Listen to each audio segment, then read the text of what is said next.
Olá, saudações, sejam bem-vindas, sejam bem-vindos. Vamos falar então de literatura. Esse aqui é um canal de literatura. Vamos dar algumas dicas de leitura sobre romances históricos, ou seja, literatura e história. Você não sabe onde é ficção, onde é história, onde história e ficção se mistura, né? Ficção é aquela ideia de invenção, história é factual, né? História existe, documento, né? Existe uma escavação arqueológica, existe o nome de um rei ou de uma rainha, né? E nós estamos então lendo recentemente o Baldolino, né? E aí tivemos a ideia então de ler, fazer uma leitura mais apurada dos livros do Humberto Eco e fazer um painel, um panorama da literatura chamada de romance histórico. Ou seja, livros que são escritos por autores de agora, século XX, XXI, mas que falam da Idade Média, ou até antes, né? Até Egito Antigo, e com uma certa idealização desses momentos, mas sempre com uma mistura de personagens ficcionais com personagens reais, personagens históricos, né? Faraós, reis, imperadores, igual aqui tem o Frederico Barbaruiva, né? Então tem outros vídeos sobre o Baldolino, vou continuar fazendo filme de Baldolino, mas vamos fazer um panorama, né? Começando lá no, não deixar aqui, né? Lá no século XIX, né, com o romantismo tinha essa mania de idealizar a Idade Média, cavalaria, né? Então, o Don Quixote já tinha isso, né? O Don Quixote do século XVII fazia uma romantização da cavalaria do século XII, XIII, etc, né? As cruzadas, os cavaleiros andantes. E um marco, então, essa aqui é uma versão juvenil, né?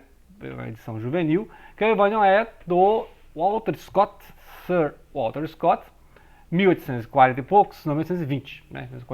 1440 é outro. 1820, o romantismo inglês, né? O romantismo britânico. Então já vai falar de cavalarias, né? De pessoal lá do século XII e XIII, mesmo a época da Terceira Cruzada. Lembrando que o Baldolino, do Humberto Eco, vai falar da Terceira e da Quarta Cruzada, né? Então tem essa questão aí das guerras, né? Medievais e tal. 1840, então, né, chegando em 1840, é aqui os Três Mosqueteiros do Alexandre Dumas. Dumas, que é o pai, né? Tem um filho que é o das Camélias, né? Então vai que a história vai se passar no século XVII, que é o mesmo século do romance do Humberto Eco chamado A Ilha do Dia Anterior, né? Que é a época do Barroco, etc, né? Depois nós vamos ver um outro romance aqui que vai falar dessa época, né? Época do Barroco, etc, né? Os 1600, os 1700 da vida. Então essa época aí da Reforma e da Contra-Reforma, né? Reforma ali do século XVI e depois do século XVII e XVIII vai ter o Iluminismo, né? Então essa época, e o Dumas está no início então do século XIX. Então o romance histórico é isso, né?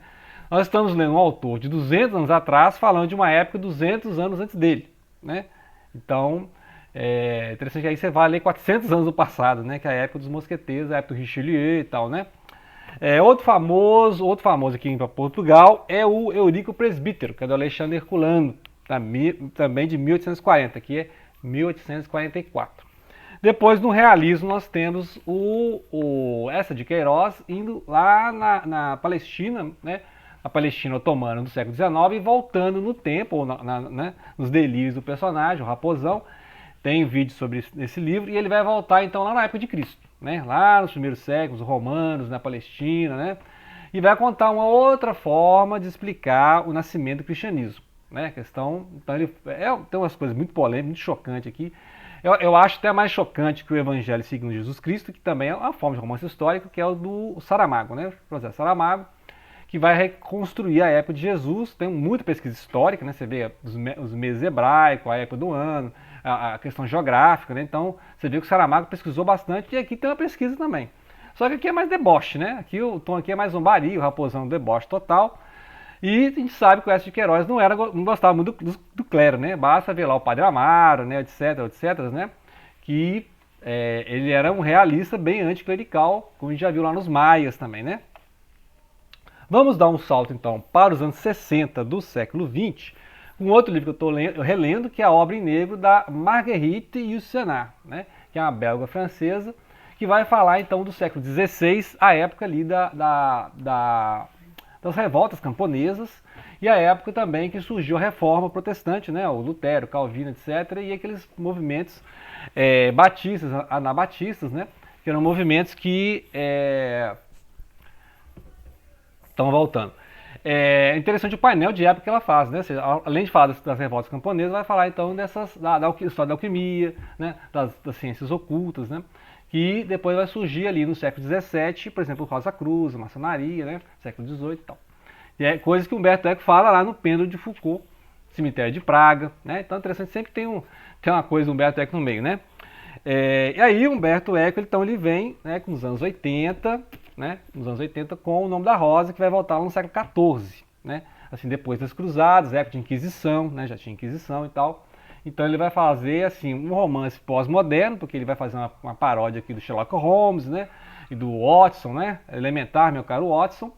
E ele vai fazer essa montagem, só que com monges lá na Idade Média. Então ele vai fazer uma colagem, fora as paródias que ele faz do Jorge Luiz Borges, né? A Biblioteca contra o Universo, né? Vai falar então do romance, dos escritos de Aristóteles, né? Os escritos escondidos de Aristóteles e tal. A questão do riso, a questão da fé, a questão, né, da Inquisição, aqueles movimentos lá que eram chamados heréticos durante a Idade Média, os cátaros, né? Então tem várias dessas coisas que a gente vai fazer, né? Novamente, eu vou reler o livro, acho que é a terceira vez que eu vou ler o livro e vou, né? Então esses anos 80, e aí o Baldolino é dos anos 2000, ou seja, 20 anos depois, só que ele volta um século antes, porque aqui nós estamos na Quarta Cruzada, 1204, o saque de Constantinopla pelos próprios cruzados, ou seja, né, cristão matando cristão durante a Idade Média, né? E a gente está lendo então em 1204, século XIII, né? Ou seja, um século antes aqui do Nome da Rosa, né? Mas o livro foi escrito depois, né? Então, o problema de ler Humberto Eco é isso, você tem que colocar uma outra ordem nos livros, né? Uma outra ordem nos livros, porque ele tem uma ordem de escrita, né? Tem uma ordem de escrita e uma ordem de leitura, que a ordem de leitura seria o quê? A ordem das épocas, né? Então eu começaria pelo Baldolino, depois o Nome da Rosa, você tem uma ideia mais ou menos do progresso da história, né? Para analisar esses fatos históricos. Então é bom, né? Ter um bom conhecimento de história, dar uma revisão na história e conversar com o professor de história, né? Para pegar esses detalhes das cruzadas, né? A Inquisição, etc. Tudo bem, vamos dar uma ida no Brasil, porque tem mais coisas aqui, né? Vamos no Brasil, que é a Ana Miranda, também conhecidíssima, né? Além aqui do Boca do Inferno, que vai falar do Gregório de Matos, né? O Boca do Inferno. Então nós estamos aqui no século XVII, né? Época do Barroco, época também do Padre Vieira. Esse aqui não é o romance histórico, esse aqui é o sermão do Padre Vieira mesmo, né? Então lembrando, quem que é o Padre Vieira? Os sermões do Padre Vieira, Barroco, né? A linguagem muito rebuscada, né? Vai lá em Ouro Preto, vai lá em Mariana, você vai ver o que é o Barroco mineiro. Então, ela vai falar aqui da Bahia, né? E o grande poeta, que é o chamado Boca do Inferno, né? E ela tem um retrato do rei. O retrato do rei é a Guerra dos Emboabas, no século XVIII, aqui em Minas e São Paulo, né? Teve uma guerra entre Minas e São Paulo, na fronteira ali. É a chamada Guerra dos Emboabas. E essa guerra foi no século XVIII, né? Então, a Guerra dos Emboabas foi um conflito ali na fronteira entre o pessoal que está chegando para mineração e os paulistas, que já eram donos da época, né? Então não tinha Minas Gerais ainda, né? Não tinha Minas Gerais ainda. Beleza, então vamos lá, Brasil mais Brasil, que é esse romance aqui do João Ubaldo Ribeiro, né, Viva o Povo Brasileiro, que vai falar, então, desde a formação do povo brasileiro, contando a história de baixo para cima, ou seja, vai contar do povo para a elite, né, não é como a gente aprende na escola, né, então ele vai contar a história desde a formação do Brasil, a independência, né, as várias revoltas regionais que tiveram, né, as revoltas populares, então ele vai contar sempre pelo olhar do povo, né, já tem vários vídeos que eu fiz a releitura desse livro. Interessantíssimo, que é um romance histórico por isso, porque ele vai voltando ao longo da história da formação da, né? O que é a pátria brasileira? O que é a nação brasileira, né? Existe a nação brasileira? Isso é um construto de cima para baixo, né? O que é o povo brasileiro, né? Existe o povo brasileiro e a elite brasileira, né? Então, o que a gente aprende na escola? A história dos grandes homens, né? Lá os imperadores, né, e tal. Mas e o povo, né? O que a gente aprende do povo? Então ele vai fazer essa crítica toda. Então o romance é um romance histórico, né? Mas é mais que isso, né? Tem várias, né? Eu já discuti esse romance em outros vários vídeos, né? Que é uma forma de romance histórico porque você precisa saber história e ele reconta a história do Brasil, né? Então vamos lá. Depois que o Humberto Eco fez fama, né? Teve o Noah Gordon, que a gente já leu aqui, o físico, não estou mais com o livro, está emprestado. O físico, o xamã, etc., que vai contar a história dos médicos medievais, né? Então é interessante assim, ele vem até o século XX com a família Cole, né? A família Cole. Então o Noah Gordon, o físico é sensacional, né? Dediquei vários vídeos aqui, porque ele vai contar os médicos da Idade Média. Tem o Último Judeu também. O Último Judeu, então o Último Judeu se passa ali na Espanha, né? Naquela época de expulsão, né? 1490, a expulsão ali dos judeus e mouros da Espanha, né? Muito bem, depois do Noah Gordon também tem o Dan Brown, né? O Dan Brown famoso, né? Já fiz um vídeo do Código da Vinci, que não é um romance histórico no sentido de que ele volte lá na época, né? De Florença e tal, na época da Itália, não. É um romance histórico que você precisa conhecer a história, né?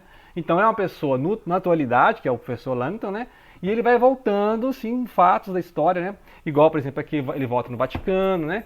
Que volta no tempo, não. Ele volta assim, nos estudos, na simbologia da época, né, a Igreja Católica, os Illuminati, né, e esse que nós estamos aqui relendo, lendo, né, que é o Dante Alighieri, você vai ter que conhecer um pouco da Divina Comédia, né. Então não é que ele vai contar uma história lá na Idade Média, né, lá na época do Dante, na Renascença, mas espera-se que para entender o enredo você tenha uma noção quem que foi Dante, quem foi de Dante, conheça Florença, né? Então você tem que conhecer um pouco da geografia da cidade, porque vai ter centro de perseguição, policial, né? Aquele negócio estilo do Dan Brown. Igual ele faz aqui com os Illuminati, lá na cidade do Vaticano, você tem que conhecer a geografia da cidade do Vaticano e tal, né? E aqui você tem que conhecer a obra do Leonardo da Vinci, né? Que é pintor, escultor, etc, etc, etc, um polímata, né? E outro que fez o maior sucesso, né? É o Christian Jack, né? Ele fala do Egito Antigo, né, o Egito Clássico, né, dos faraós e tal. Esse aqui ele vai falar do faraó negro, que é aquelas dinastias que vieram do sul, né, os coxitas, né, se eu não me engano. Tinha o reino de Kush, né, se não me engano. Não conheço muito o Egito Antigo, nem minha praia, não conheço muito assim, não é a minha especialidade. Mas as obras dele falam, por exemplo, do faraó Ramsés, né, Ramsés e tal. Então, para quem gosta de Egito Antigo, né, então ele tem toda uma série.